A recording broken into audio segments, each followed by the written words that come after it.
हमारे साथ असदुद्दीन ओवैसी लाइव जुड़ रहे हैं। असदुद्दीन ओवैसी जी, बहुत बहुत स्वागत है जी न्यूज के लिए वक्त निकालने के लिए। सबसे पहला सवाल तो यही है, सुप्रीम कोर्ट और वाराणसी कोर्ट के बीच ज्ञानवापी विवाद को असदुद्दीन ओवैसी और उनकी पार्टी कैसे देखते हैं? नहीं, मैं तो लोअर कोर्ट के जो ऑर्डर आया मैं उसका मुकम्मल उसके ख़िलाफ़ हूँ, क्योंकि वो लोअर कोर्ट का ऑर्डर पार्लियामेंट के 91 एक्ट के ख़िलाफ़ है, सुप्रीम कोर्ट के जजमेंट के ख़िलाफ़ है और लोअर कोर्ट को कोई अख्तियार नहीं है कि इस तरह का फ़ैसला दें। और लोअर कोर्ट ने डेलिबरेटली 1998 के इलाहाबाद हाई कोर्ट के जजमेंट को भूल गई, जो इसी मसले पर, इसी डिमांड पर स्टे दिया गया था।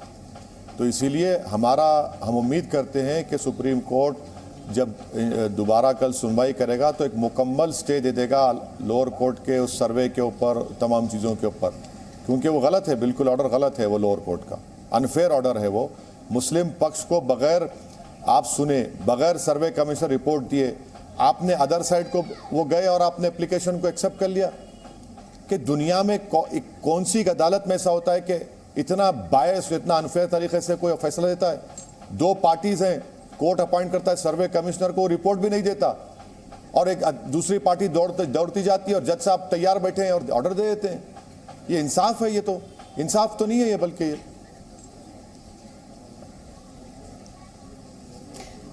ओवैसी जी, आप काफी गुस्से में साउंड कर रहे हैं, लेकिन यहाँ पर मेरा सवाल ये है, सुप्रीम कोर्ट, आपने कहा कि लोअर कोर्ट को लेकर आपने कई सवाल उठाए, लेकिन सुप्रीम कोर्ट में कल ये मामला था, किसी तरह का स्टे तो नहीं दिया सुप्रीम कोर्ट ने, उस पर आप क्या कहेंगे?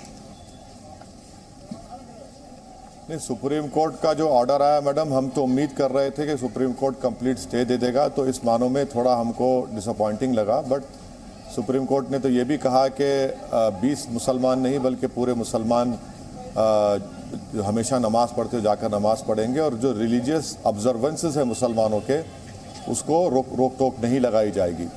तो उम्मीद करते हैं कल जो सुप्रीम कोर्ट सुनेगा तो उस पर मुकम्मल सुप्रीम कोर्ट लोअर कोर्ट के ऑर्डर को स्टे लगाएगा। क्योंकि एक बात का ज़रा ताज्जुब हुआ, कल सुप्रीम कोर्ट का मैं फॉलो कर रहा था लाइव लॉ और बार एंड बेंच के ऊपर, एक फाजिल जज ने कहा कि हमको बैलेंस करना है। हम तो उम्मीद कर रहे हैं कि बैलेंस ना करे सुप्रीम कोर्ट, बल्कि मुकम्मल इंसाफ कर दे।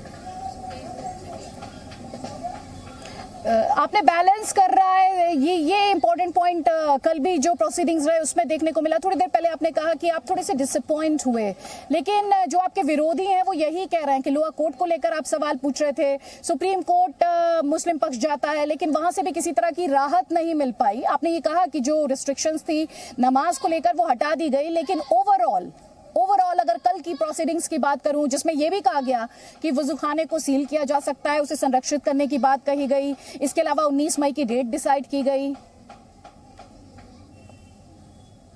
नहीं, देखिए, इम्प्यून ऑर्डर, जो हुज़ैफा अहमदी साहब जो काबिल वकील हैं, जब सुप्रीम कोर्ट के जज को इस बात को कहा कि आप अगर उसको शिवलिंग कहेंगे तो ये ठीक नहीं होगा, आप तो सुप्रीम कोर्ट के जजेस ने कहा हम कहेंगे इन द इम्प्यून ऑर्डर, जो इम्प्यून ऑर्डर चैलेंज हुआ है। तो और वो जिस फव्वारे को शिवलिंग कहा जा रहा है वो तो 400 साल से महफूज है वहाँ पर। अगर हर फव्वारे को आप ऐसा इस तरह कह देंगे तो कल ताजमहल बंद कर देना पड़ेगा मैडम हमको। ताजमहल में भी फव्वारे हैं, फिर कहाँ रुकेगी बात ये? और कैसे आप एक इबादत गाह की नेचर एंड कैरेक्टर को चेंज कर रहे हैं, आप उसको सील करके एरिया को, तो 91 के एक्ट के सरासर खिलाफ जाता है।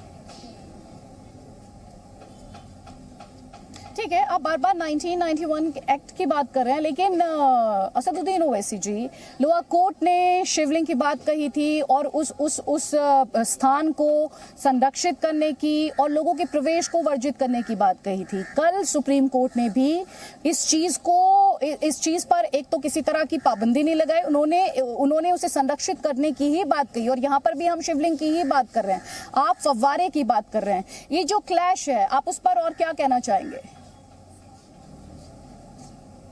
नहीं, मेरा मानना यह है कि वो फव्वारा है, 350-400 साल से फव्वारा है, वहाँ पर मुसलमान अपनी नमाज के लिए वज़ू करते आए हैं।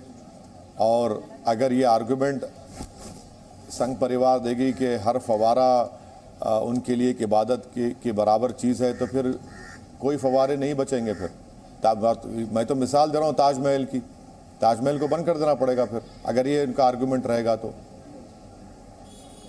बिल्कुल गलत बात कर रहे हैं। और मैडम एक बात मेरी एक बुनियादी बात आप प्लीज समझिए मेरी, ताकि आपके दर्शकों को समझ में आ सके। अगर मेरा और आपका कोई मुकदमा चल रहा है तो क्या कोर्ट आपको सुने बगैर और सिर्फ ओवैसी को सुनकर ऑर्डर दिया तो आपको ताज्जुब नहीं होगा, आपको तकलीफ नहीं होगी? और आपके और मेरे झगड़े में एक सर्वे कमिश्नर अपॉइंट हुआ है, वो सर्वे कमिश्नर रिपोर्ट भी नहीं देता है, मगर कोर्ट ओवैसी की बात सुन लेता और आपकी बात नहीं सुनता, और आपको बुलाता भी नहीं है कोर्ट, आपसे सुनता भी नहीं आपकी बात को, एक तरफ ऑर्डर दे देता है कि उसको सेव करो, उसको सील करो। ये प्रिंसिपल्स ऑफ नेचुरल जस्टिस के खिलाफ है, ये कंप्लीटली ब्लेटेंट अनफेयरनेस है ये।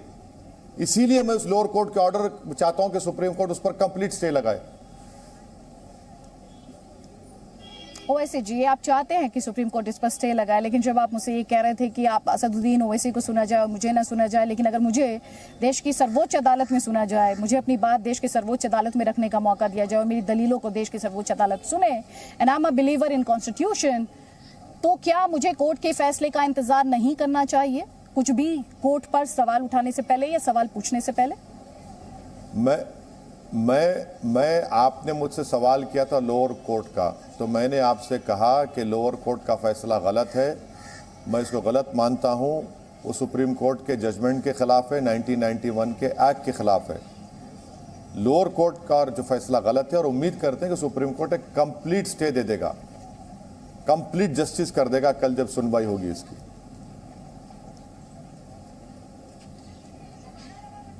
अच्छा, इस पर पॉलिटिक्स की बात करें तो इस पर आपको तो सुपर जिन्ना का टाइटल मिला है, केंद्रीय मंत्री गिरिराज सिंह ने आपको सुपर जिन्ना का।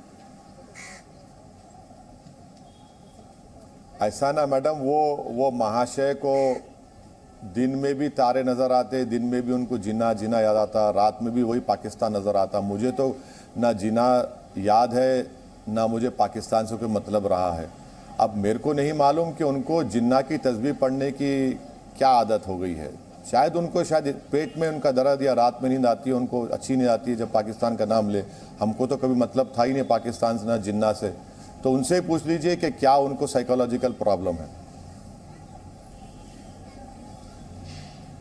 अच्छा, ये बताएं कि बीजेपी कह रही है आप लगातार मुसलमानों को भड़काने की कोशिश कर रहे हैं, दूसरी तरफ हम देख रहे हैं कि अखिलेश यादव का कल स्टेटमेंट आया था, लेकिन ब्रॉडली बात की जाए तो समाजवादी पार्टी हो, कांग्रेस हो, वो इस मामले पर खामोशी है।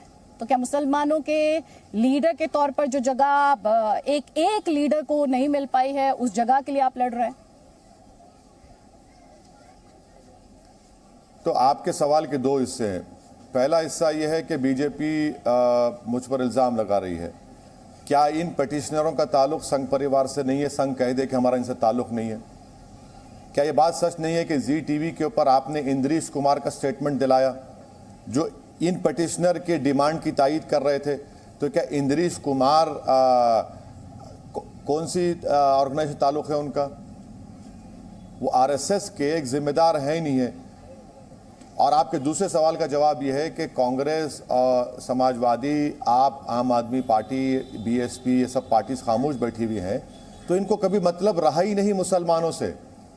इनको मुसलमान के वोट से मतलब रहा, इनको कभी मुसलमानों के डेवलपमेंट से, मुसलमानों की सुरक्षा से, मुसलमानों की मस्जिद से मसला नहीं रहा। मैं बार बार यही कह रहा हूँ मुसलमान, खास तौर से हिंदी बेल्ट के मुसलमानों से, कि आपके वोट से मतलब है, आपकी सुरक्षा से, आपकी मस्जिद से, आपके सोशल इकोनॉमिक इश्यूज से कभी इन पार्टीज को मतलब नहीं रहा।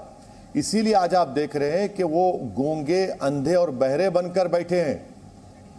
इनको कभी ये जबान पर नहीं लेकर आते कि भैया ये 91 के एक्ट के खिलाफ है, ये सुप्रीम कोर्ट के जजमेंट के खिलाफ है, मगर इनको डर इस बात का है कि अगर हम ऐसा कहेंगे तो हमको मेजॉरिटी कम्युनिटी का वोट नहीं मिलेगा।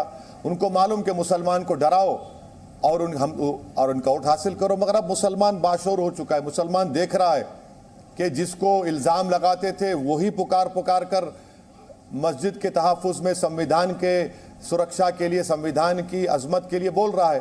तो अच्छा है ये पूरा एक्सपोज हो रहे हैं, और मुझे यकीन है कि भारत के मुसलमान देख रहे हैं, जिनके ऊपर उन्होंने भरोसा किया था, जिनको अब ये समझा था कि वो आएंगे, उनकी बात करेंगे, वो तो गूंगे, अंधे, बहरे बने बैठे हैं। तो राहुल, आपने आरएसएस का जिक्र किया। राहुल गांधी भी आरएसएस के बारे में अपने स्टेटमेंट्स के लिए जाने जाते हैं, लेकिन उनकी जो खामोशी है ज्ञानवापी को लेकर, क्या ये उनके डबल स्टैंडर्ड्स को एक्सपोज करती है? नहीं, ना सिर्फ वो बल्कि उनके एक कांग्रेस के नेता है, नहीं मालूम कोई आचार्य बोलते अपने आप को, वो तो उन्होंने कहा कि मस्जिद छोड़ दो, मुसलमानों से कहा, ऑन रिकॉर्ड कहा उन्होंने। जो 24 घंटे कांग्रेस के गुण गाते हैं और अपने लीडरों की तारीफ करते हैं, ऑन रिकॉर्ड कहा उन्होंने। और रहा सवाल के कांग्रेस की आइडियोलॉजी, शिवसेना से अलायंस नहीं है क्या महाराष्ट्र में कांग्रेस का? क्या शिवसेना का प्रेसिडेंट मुख्यमंत्री ने महाराष्ट्र की विधानसभा में खड़े होकर कहा था कि हमने बाबरी मस्जिद को तोड़ा और आप सत्ता में हैं? तो ये जिस महाशय का आपने नाम लिया कांग्रेस के नेता का, ये किसकी आंखों में धूल झोंक रहे हैं? आप शिवसेना के साथ अलायंस में हैं और अपने आप को बोलते हैं मैं दूध का धुला हूं। आप दूध के धुले हुए नहीं है। आप ही की पार्टी की वजह से, आपके ही पार्टी के प्रधानमंत्री की वजह से बाबरी मस्जिद के ताले खोले गए। आप ही की सरकार उत्तर प्रदेश में थी जब बाबरी मस्जिद में मूर्तियां रखी गईं। आप ही का प्राइम मिनिस्टर था जब बाबरी मस्जिद को शहीद कर दिया गया। आप ही की पार्टी थी जब दिल्ली का मैसेकर हुआ। आप ही की पार्टी थी जब हाशिमपुरा और मलियाना हुआ। मुरादाबाद की ईदगाह में 500 मुसलमानों को गोली मारकर शहीद कर दिया गया, इन्हीं की पार्टी थी। तो ये आकर अपने आप को बड़ा ये बता रहे हैं, कुछ नहीं है। इनकी तारीख से हम वाकिफ हैं। दिल्ली में सिखों का कत्लेआम हुआ, किसकी हुकूमत थी? किसकी नफरत के मजाहरे किए जा रहे थे? तो आप ये बताएं, बीजेपी ज्यादा कम्युनल है कि कांग्रेस ज्यादा कम्युनल है? दोनों एक सिक्के के दो रुख हैं, कोई फर्क नहीं है दोनों में, कोई फर्क नहीं है दोनों में। ये राम और शाम की जोड़ी है मैडम। ये शिवलिंग है, ये फव्वारा है, ये तय कैसे होगा? और असदुद्दीन ओवैसी जो संविधान में बिलीफ रखने की बात करते हैं, जो संविधान की बात करते हैं, जब वो ये कहते हैं कि कयामत तक मस्जिद थी और मस्जिद रहेगी, तो असदुद्दीन ओवैसी कहीं ना कहीं संविधान को दरकिनार तो नहीं कर रहे हैं जब इस तरह का स्टेटमेंट दे रहे हैं? ना ना ना, देखिए मेरा बिलीफ है संविधान में फ्रीडम ऑफ एक्सप्रेशन की इजाजत है। मैं कौन सा गुनाह कर रहा हूं?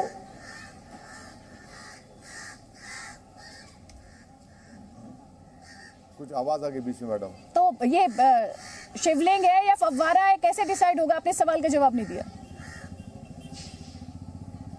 नहीं, ये और आज फव्वारा भी एक है। नया वीडियो आया है सर। बिल्कुल फव्वारा है। 400 साल से फव्वारा ही है और फव्वारा ही है। ये 400 साल से फव्वारा है। आप इसको सील करके आप नेचर और कैरेक्टर को चेंज करने की कोशिश की जा रही है, जो 91 के एक्ट के खिलाफ है।